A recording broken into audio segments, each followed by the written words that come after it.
Hey, good morning. What's poppin'? It's your boy Jay the Comedian. How y'all doing today? Today I'm doing very good. I wanted to talk to you guys about a subject I've been thinking about a little bit. So, if you're dating a guy, right? Or you're dating a girl. You're just dating somebody. You're not ugly, right?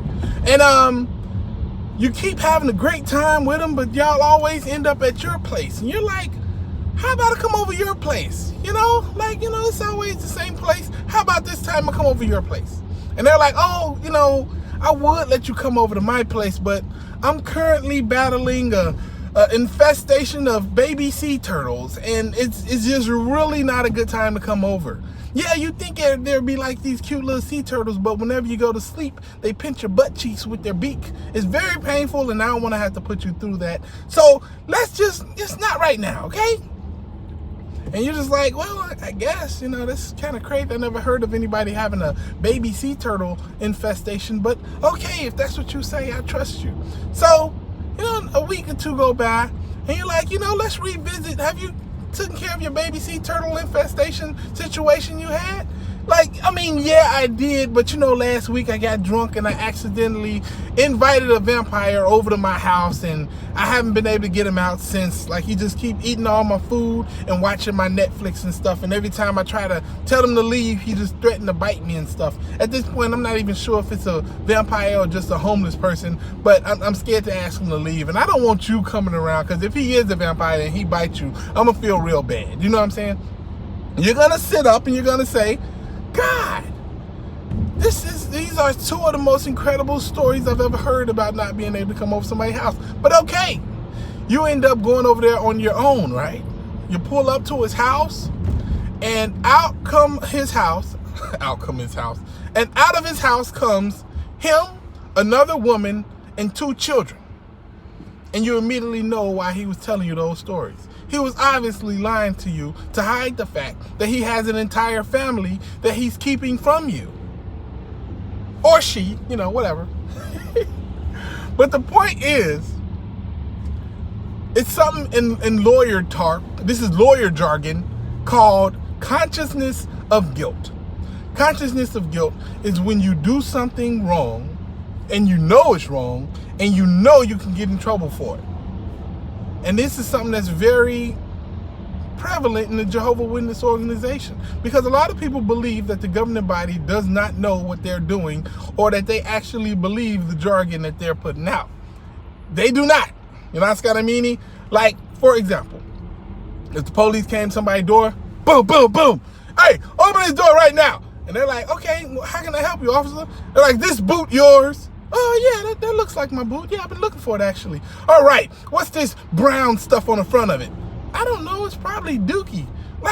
Okay, all right. We've been looking for the person that's been going around kicking all the cows in the butt. Is it you? Oh, my God, yes. Is that illegal? Should I have not done that? You're under arrest for kicking cows in the butt. Even though you didn't know it, you're still under arrest. You know what I'm saying? That shows that he didn't have a consciousness of guilt. Now, let's look at another scenario. Same scenario, but let's look at from the other side. Police knock on the door. Boom, boom, boom. Open the door right now. Right now. And then, you open the door. Is this your boot? No, I've never seen that boot in my life. And you can't prove that it's my boot. Huh, really? And what is this brown stuff on the front of it? I don't know what it is. Look like chocolate. Stinky, stinky chocolate. You're like, oh my God. You know what? You're under arrest. We think you're the one going around kicking the cows in the butt. You're like, you know what? I saw you pulling up and I called my lawyer. They're on their way right now. You know what I'm saying? That person shows a consciousness of guilt. It shows that they did something wrong, that they knew that they weren't supposed to do, and that they knew that they could get in trouble for, and they still did it. And now they're trying to hide and cover up and get away with it, That's what the Jehovah Witness governing body does. That's what proves that they know that the stuff that they're putting out is not true. Because if it was true, if they really believed the stuff that they believed in, the stuff that they tell other people to believe in, when you get something wrong, when you make a mistake, what you don't do is try to cover it up. What you don't do is try to say it's not your fault, it's somebody else's fault. What you do not do is try to stop the flow of information from your people. You don't do that when you believe the stuff that you believe. You only do that if you know it's not true. You know what I'm saying? Like they tell people, don't talk to apostates because they're mentally diseased, they're liars, and they only trying to get you to lose your relationship with God because they've lost their relationship with God. None of that is true. Not even a single word of that is true. And the people that listen to these videos, you know that's not true. Like at no point am I trying to get people to leave Jehovah. I would like them to leave the governing body. Then you can believe and worship whoever you want to. Just don't listen and worship to the governing body. There's nowhere in the Bible where Jehovah gives authority to the governing body. And every time he has given authority to a human being, he proved that those human beings were with him through some type of miraculous means. You know what I mean? Tony Morris can't even turn water into whiskey. Because if he could, he wouldn't have been called at the Bottle King. You know what I'm saying? So how do you know? How can he possibly be with God? He can't even do that simple miracle. Bigger point is, if you're not telling the truth, if you're lying and you're trying to hide and cover stuff up, then you know what? That shows you're doing something you're not supposed to do. When you have the truth, you don't need a lie. Why you need to lie if you have the truth, really? You know what I'm saying? Kind of like naming something the truth. Like, yeah, I'm going to call this the truth. Of course, you would call something that's a lie the truth, because if you named it like Samantha, people will be like, Samantha's a goddamn liar. You know what I'm saying? So, just call it the truth. And it does something to you mentally. Like, it's a game of semantics, but it's still something that really, it triggers something in your mind. It's like, wow, well, it is called the truth. I don't know. It's very masterfully done, but at the same time, it's horrible. And the governing body, they're guilty of trying to get people or control the information that their members get. They're very guilty of this, and anybody knows that. Anybody who's an XJW know exactly how guilty they are of trying to control and manipulate the information given to their people. It's like if the police raided your house, kicked the door in, boom! That's it. We heard that somebody's going around hurting people, and we're going to look for evidence in his house. We heard that you got a weapon in here, and we're going to find it. They're like, okay, you know what? You got this entire house to look at. Look at any part of this house you want to. Whatever you do, don't look in my drawer upstairs, though, because there's a snake inside, and it's very poisonous. And I've trained them not to bite me, but if anybody else tries to open that drawer up there, a snake is going to come out and bite them. And I'm doing this, I'm telling you this to save your life.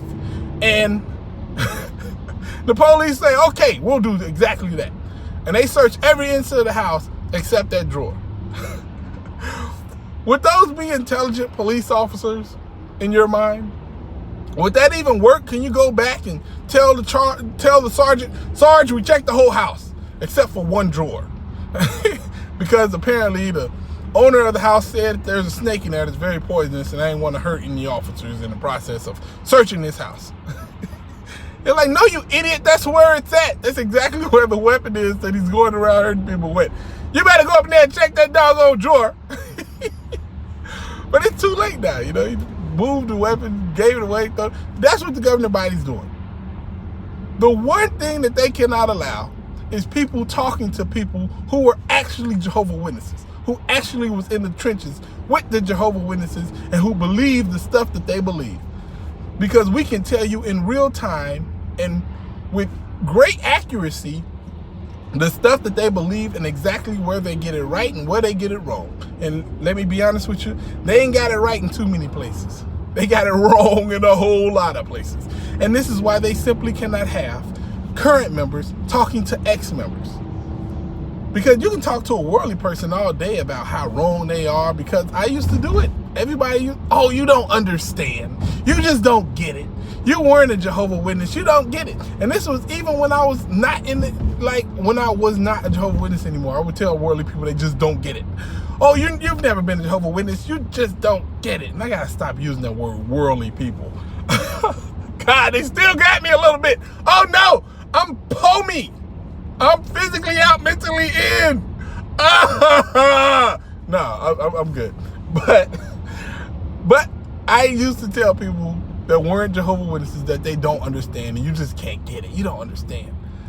And that's something easy you could do when you're a Jehovah's Witness. Just tell other people that they don't understand. But you can't say that to somebody who was actually in the religion, who was actually in there going out of field service, wasting their years and their youth and their money on this cult. You can't tell them they don't understand, because chances are they understand even better than you. A lot of people in the XJW community, like I can't tell them they don't understand, because a lot of them took it way more serious than I did. Like, there are people who are like elders in ministerial service and Bethelites and stuff like that. What I look like being like, oh, you don't understand? No, they understand very well. They know exactly what's going on and what happened. And they can point out exactly what's wrong with it, and on every level, in great description. You know what I'm saying? So yes, they absolutely know what they're doing. And they're keeping the information from their members, and they're trying to say that, oh, you know, we worship the same way you worship. No, you do not. They erected an entire convention center to make it look like the Eye of Horus in Denmark.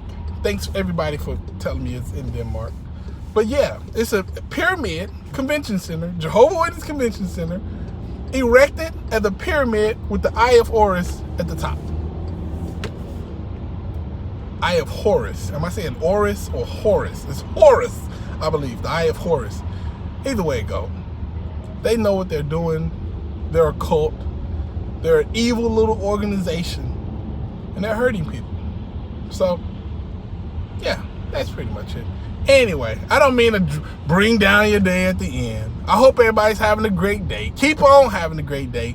Don't worry about me. If you're not subscribed, subscribe. Holla at your guala. Deuces.